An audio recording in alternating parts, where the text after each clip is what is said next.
नमस्कार, शुभ सकाळ, सुंदर अशा दिवसाच्या सुंदर अशा शुभेच्छा. मी प्राजक्ता आपल्या एका नवीन ब्लॉग मध्ये तुमच्या सगळ्यांचं खूप मनापासून स्वागत करते. सर्वात आधी सगळ्यांना श्री स्वामी समर्थ. आय होप तुम्ही सगळे मजेत असाल, आपले व्हिडिओ पण एन्जॉय करत असाल. तर मैत्रिणींनो, आजच्या ब्लॉग मध्ये मी तुमच्याबरोबर 4 अशा रेसिपी जे शेअर करणार आहे ज्या वीकली मील प्लॅनचा चार्ट असेल. कालच्या ब्लॉग मध्ये तुम्ही बघितलं असेल, मी वीकली मील प्लॅनचा चार्ट तुमच्याबरोबर शेअर केलाय.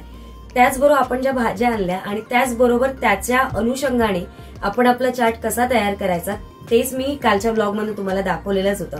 आणि आजच्याच ब्लॉग मध्ये त्याच चार्टच्या अनुसरून आपण आपलं प्रिपरेशन थोडंफार कसं करू शकतो त्याच्यात मी 4 रेसिपी तुमच्या ब्लॉग मध्ये म्हणजे याच्या ब्लॉग मध्ये तुमच्याबरोबर शेअर करणार आहे.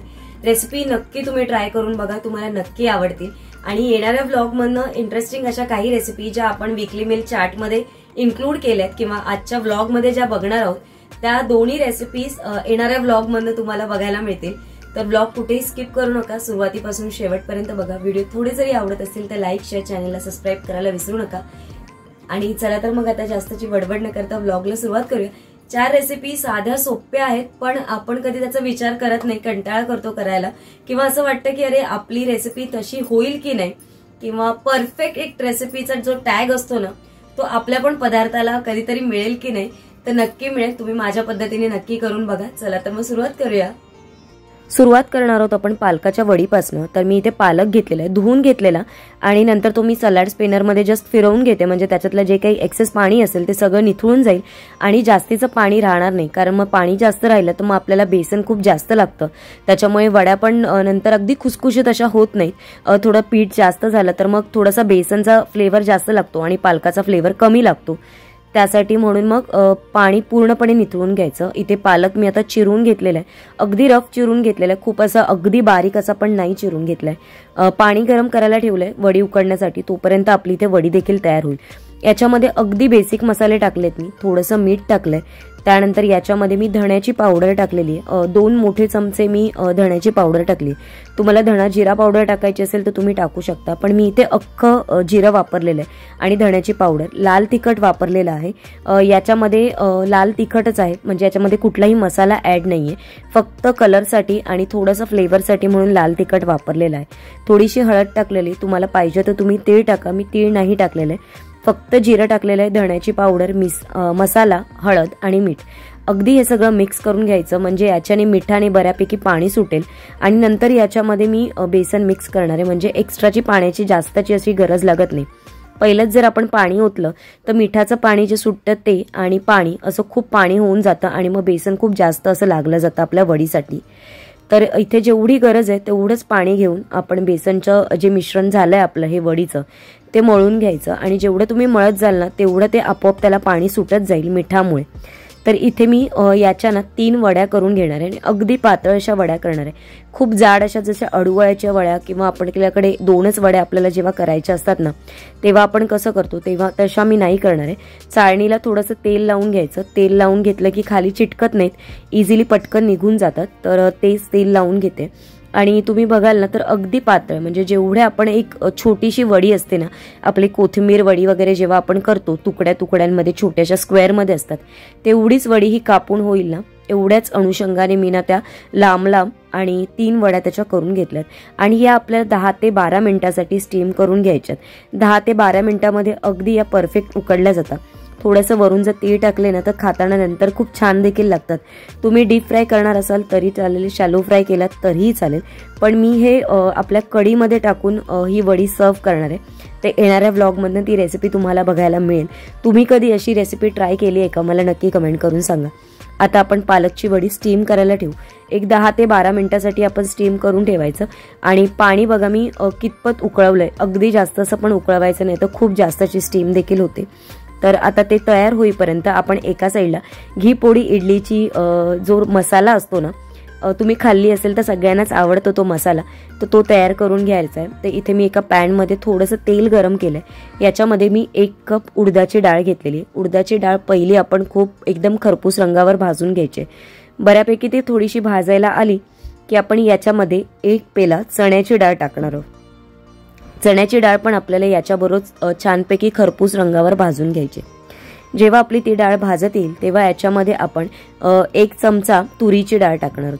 तुरीची डाळ आणि या तिन्ही डाळी आपल्याला व्यवस्थित खरपूस रंगावर भाजून घ्यायच्यात। हे भाजून झालं की आपण काढून घ्यायचं आहे एका डिशमध्ये आणि तोपर्यंत आपल्या वड्या देखील इथे तयार झालेल्या असतील, म्हणजे छानपैकी 12 मिनिटात त्याला स्टीम देखील आलंय। हाताला लावून बघायचं, कुठे चिटकत असेल तर थोडीशी अजून तुम्ही स्टीम करून घ्या आणि जर भेगा पडले असतील म्हणजे आपली वडी तयार झालेली आहे असं तुम्ही समजू शकता। आता ते काढून घेतल्यानंतर थोडेसे मी 2 चमचे सफेद तीळ घेतलेले आहेत। सफेद तीळ त्याचबरोबर आपल्या 4 ते 5 लाल सुक्या मिरच्या घेतलेल्या आहेत। या कलरसाठी ज्या मिरच्या आहेत ज्या मी साराला वगैरे वापरते ते। भरपूरसा कढीपत्ता घेतलाय, तो पण अगदी कुरकुरीत करून घ्यायचा आहे। आता हे तिन्ही पदार्थ कुरकुरीत होत आल्यावर आपण थोडीशी किंचितशी अगदी एकदम लहान गोळ्या एवढी चिंच टाकून घ्यायची, कारण चिंचणी याला फ्लेवर खूप सुंदर असा येईल। आणि हे सगळं मिश्रण आपण एकत्र करून छानपैकी थोडंसं थंड करायला द्यायचं आणि थंड झाल्यानंतर आपल्याला हे मिक्सरमधनं बारीक वाटून घ्यायचंय। बारीक करताना पण कसं करायचं त्याची पण एक पद्धत आहे, ते देखील मी तुम्हाला व्यवस्थित दाखवते। आता आपण एका साईडला ना पाक करून घेणार आहोत गुलाबजामसाठी। बरेच दिवस म्हणत होती पाक करायचा गुलाबजाम करायचे पण राहू जात होतं, म्हणून म्हटलं आज फायनली करून घेऊ, कारण मी आईकडे जाणार आहे तर म्हटलं काहीतरी घेऊन जावं, म्हणून म्हटलं गुलाबजाम करते। तर इथे हे जे मेजरिंग सिलेंडर आहे याच्याने मी 550 ग्रॅम मी साखर घेतलेली आहे। जर तुम्ही याच्याप्रमाणे जाल, जो आपला बॉक्स असतो गुलाबजामचा त्याच्याप्रमाणे जाल तर 750 ग्रॅम असते, पण तेवढी घ्यायची गरज नसते। मी 550 ग्रॅम घेतली आणि त्याला 600 ml एवढं पाणी घेतलेलं आहे, म्हणजे जेवढी तुम्ही साखर घ्याल त्याच्यापेक्षा थोडंसं किंचितचं पाणी जास्त घ्यायचं आणि असं मिक्स करून आपण पाक करायला ठेवायचा। आणि पाक म्हणजे अगदी पाक असा एकतारी करायचा नसतो तो, फक्त आपल्याला साखर विरघळेपर्यंतच ते ठेवायचं असतं। इथे आपण ही मिक्सरला लावून घेऊ। तर पहिला आपण कढीपत्ता, मिरची, हे आपण जे तीळ हे होतं ना ते पहिलं बारीक वाटून घ्यायचं, कारण मिरची थोडीशी नरम असेल किंवा कुठे राहिलं असेल ना तर ती फिरण्यासाठी किंवा बारीक होण्यासाठी थोडासा वेळ लागतो। तर ते थोडंसं बारीक झालं ना की मग आपण डाळ टाकून बारीक करून घ्यायचं, अगदी थोडंसं बारीक नाही करायचं। आता याच्यामध्ये आपण थोडंसं मीठ टाकणार आहोत, चवीपुरतं हिंग टाकणार आहोत आणि त्याचबरोबर थोडासा बॅलन्स येण्यासाठी म्हणजे आंबट गोड अशी चव येण्यासाठी थोडीशी मी 1 चमचा इथे साखर टाकली आणि तुम्हाला जेवढं बारीक करता येईल तेवढं बारीक ही पेस्ट तयार करून घ्यायची आणि मग आपण ही स्टोर करू शकतो आरामात। महिनाभर ही फ्रीजमध्ये तर व्यवस्थित राहते। आता एका साईडला हे करता करता आपला पाक तयार झाला, म्हणजे साखर पूर्णपणे वितळली आहे। तर आता पाक तयार करायचा, म्हणजे तुम्ही बघू शकता एक पिवळसर कलर आलाय। तर हा पिवळसर कलर कसा जाणार, तर आपण ना थोडासा लिंबाचा रस याच्यामध्ये पिळला ना आपोआपच या पाकाचा कलर ना चेंज होऊन जातो आणि तुम्ही बघू शकता अगदी क्लिअर असा पाक तयार झालाय। लिंबू हा याच्यातलं सिक्रेट पदार्थ आहे असं तुम्ही म्हणू शकता, कारण यानेच आपल्या पाकाला अगदी बाहेरसारखी टेस्ट येणार असते। तर तो पाक आता आपण थंड करायला ठेवायचा, कुठेच मी त्याचा एकतारी पाक वगैरे असं काहीच केलेलं नाहीये। आता बऱ्याच वेळा आपल्याला प्रश्न पडतो जेव्हा आपण हे रेडीमेड जे प्रीमिक्स असतं गुलाबजामचं वगैरे तेव्हा ते मळण्यासाठी आपण दूध वापरतो, तर मी इथे दूध वगैरे काही वापरत नाही, नॉर्मल पाण्यामध्ये। आणि तुम्ही बघाल ना तर मी अगदी एकदमच पाणी टाकते आणि सगळं मिक्स करून घेते। खूप त्याला हळूहळू करून करायचं नाही, कारण जेवढं तुम्ही हळूहळू कराल ना तेवढं ते खूप पीठ कडक होत जातं। एकदम तुम्ही पाणी मिक्स करा आणि हलक्या हाताने जेवढं मळता येईल ना तुम्हाला हे पीठ तेवढ्या हलक्या हाताने मळा, कारण मग जेवढा तुम्ही खूप जास्त जोर देऊन जर ते मळलात ना तर गुलाबजाम छान असे फुलले जात नाहीत, तिथल्या तिथे राहून ना त्याला भेगा पडल्या जातात। तर म्हणून अगदी हलक्या हाताने तिथल्या तिथे जेवढं जास्त पाणी म्हणजे जेवढं जास्तीत म्हणजे पातळ होण्यासाठी जेवढं पाणी पाहिजे ना तेवढं पाणी लावा आणि छानपैकी ना हाताला तेल लावा किंवा मग तूप तुम्हाला पाहिजे असेल तर तूप लावा आणि व्यवस्थित जसं मी तुम्हाला मोदकाचं पीठ म्हणते ना अगदी भेगानं पडणारं पाहिजे तसंच हे पीठ मस्तपैकी गोळा करून घ्या। एखादा गोळा तुम्ही करून बघा, व्यवस्थित कुठेही त्याला क्रॅक नाही गेले ना असापर्यंत जोपर्यंत होत नाही ना तोपर्यंत पीठ आपल्याला अगदी छान असं गोलाकार हातावर मळून घ्यायचंय। तेल तापत मी ठेवलंय आणि तेल ना अगदी खूप जास्त असं गरम करून घ्यायचं नाहीये। मी काय करते एका साईडला गुलाबजाम तळते आणि एका साईडला मी गोळे वळत जाते, कारण गोळे नंतर जर कडक होत जातात म्हणजे जसं आपला वेळ जातो ना तसं ते कडक होत जातात आणि मग ना त्याला भेगा पडतात आणि मग ते फुटण्याचे चान्सेस असतात। कारण आणि गुलाबजाम आहे ना जेवढे तुम्ही मंद आचेवर तळाल ना तेवढे ते आतपर्यंत शिजले जातात आणि मग पाकात पण खूप छान मुरले जातात आणि एक गुलाबजामची परफेक्ट रेसिपी आपल्याला खायला मिळते। तर मी आता तेल बघणार आहे कितपत तापलंय, त्याच्यासाठी थोडंसं एक ह्याचं गुलाबजामचं थोडंसं पीठ आहे ते मी थोडंसं टाकून बघते आणि बघू शकता अगदी तेल तापलेलं नाहीये, अगदी खूप जास्त. आता याच्यामध्ये आपण गुलाबजाम तळून घेऊ. जेवढे कमी टाकता येतील तेवढे टाका, जेवढी तुमची कढई असेल तेवढी. आणि ना ते तेलात टाकल्यावर थोडेसे फुलतात, त्याच्यामुळे मी थोडेसे अलगद सगळ्या साईडने ना फिरवत थोडे थोडे थोडे थोडे करत तुम्ही जसे हलवत जाल ना तर ते सगळीकडनं त्याला समान कलर येईल आणि मस्तपैकी असा ब्राऊन कलर येईल. आणि कमी गॅसवर मळलात म्हणजे तळलात ना तुम्ही तर अगदी परफेक्ट असे होतात, आतून कुठेही कच्चे राहत नाही. आणि बऱ्याच वेळात काही जण काय करतात, गरम गरम त्या पाकात टाकले, आपण जेव्हा गुलाबजाम टाकतो ना तेव्हा तर ते मुरले नाही जात, ते त्याच्यामध्ये शिजले जातात पाकामध्ये. आणि शिजलेल्या गुलाबजामची टेस्ट ना कधीच तशा गुलाबजाम सारखी लागत नाही.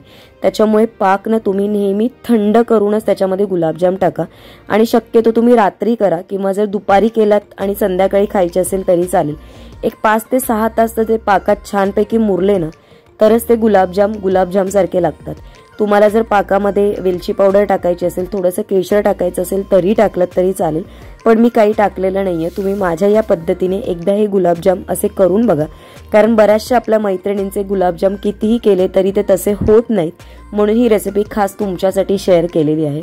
आता आपली वडी देखील थंड झाली आहे आणि मी ना बटर पेपरमध्येच ती रॅप करून ठेवते.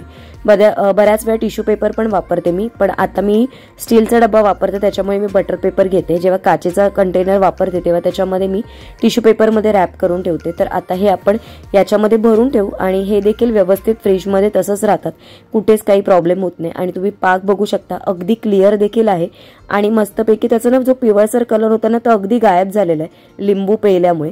आता हा आपण एका पसरटच्या अशा भांड्यामध्ये काढून घेऊ आणि आपले जे गुलाबजाम तळून घेतलेले ते देखील अगदी व्यवस्थित थंड झालेत. गुलाबजाम आणि पाक हे दोन्ही पण अगदी थंड पाहिजेत जेव्हा आपण पाकात मुरत घालू तेव्हा. आणि आता एक एक करून याच्यामध्ये ठेवून देते. जर तुम्ही थोडे थोडे घातलात तरी चालेल, म्हणजे अगदी पटकन लवकर ते मुरले जातात. आता मी एकाच भांड्यात ठेवले कारण आपला जो टोप आहे जे आपण भांडं घेतलंय ते बऱ्यापैकी रुंद आहे आणि याच्यामध्ये ना ते छान असे मुरले जातील आणि उद्या सकाळी आता आपल्याला खायचे तर तोपर्यंत तर हे परफेक्ट असे होऊन जातील. आता आपण जी पावडर तयार केलेली मिक्सरला ती देखील आपण एका भांड्यामध्ये काढून ठेवू. आणि तुम्ही बघू शकता कलर इतका सुरेख आलाय. फक्त तुम्हाला जर भाजी नसेल कधीतरी किंवा तुम्हाला कुठली तरी चटणी खायची असेल ना तर याच्यामध्ये तुम्ही थोडंसं तेल मिक्स करा किंवा नुसतं थोडंसं पाणी मिक्स करा आणि त्याला वरून फोडणी द्या कढीपत्ता राईची, तर अगदी परफेक्ट सुंदर अशी चटणी होते. भाकरी वगैरे बरोबर खायला ना तर अति सुंदर अशी ही चटणी लागते. तर अशा पद्धतीने ही जी चटणी बनवून घेतली ही आता महिनाभर काय 1.5 महिना मला आरामात जाईल आणि फ्रीजमध्ये ठेवलात ना तर बरेच दिवस ती राहते.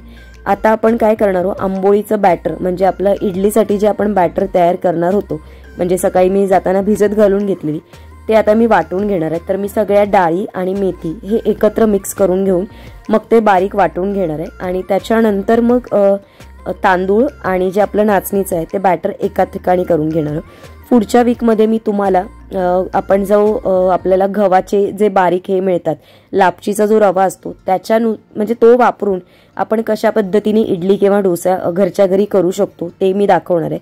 आता मी तुम्हाला नाचणीचं प्रमाण दाखवलेलं आहे आणि बऱ्याचशा रिक्वेस्ट आहेत आंबोळ्यांसाठीच्या प्रमाणासाठी. तर ऑलरेडी जर तुम्ही बघाल तर ऑलरेडी 2-4 दिवसापूर्वीच आपल्या चॅनलवर आंबोळीच्या प्रमाणासाठीचा परफेक्ट आंबोळीचं प्रमाण कसं असावं याच्यासाठीचा व्हिडिओ अपलोड केलेला आहे. आता हे सगळं मिश्रण मिक्स करून ठेवायचं आणि छानपैकी झाकून ठेवलं सकाळपर्यंत अगदी आपलं पीठ व्यवस्थित येईल. आणि आज मी काही कांदा वगैरे याच्यात टाकणार नाहीये कारण पीठ मला थोडंसं उशिरा आलं तरी चालणार आहे. आजच्या व्लॉगमधनं मी तुमच्याबरोबर 4 रेसिपी शेअर करण्याचा प्रयत्न केलाय. आय होप तुम्हाला त्या आवडतील. गुलाबजाम तुम्हाला उद्याच्या ब्लॉगमध्ये बघायला मिळतील, त्याचबरोबर जे इडली डोशाचं बॅटर आहे ते देखील तुम्हाला उद्याच बघायला मिळेल. आणि त्याचबरोबर पालकची वडी तर ह्याच्या आधी पण मी बऱ्याच वेळा दाखवली, पण पालकाची वडी ताकाच्या कढीमध्ये कशी बनवतात ती येणाऱ्या व्लॉगमधनं तुम्हाला बघायला मिळेल.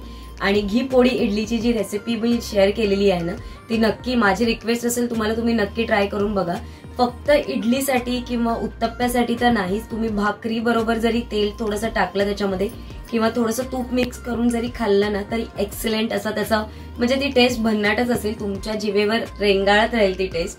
तर नक्की एकदा ट्राय करून बघा आणि मला नक्की कमेंट करून सांगा. आजचा व्हिडिओ आय होप तुम्हाला आवडला असेल तो थोडं तरी लाईक, शेअर आणि चॅनलला सबस्क्राईब करायला विसरू नका.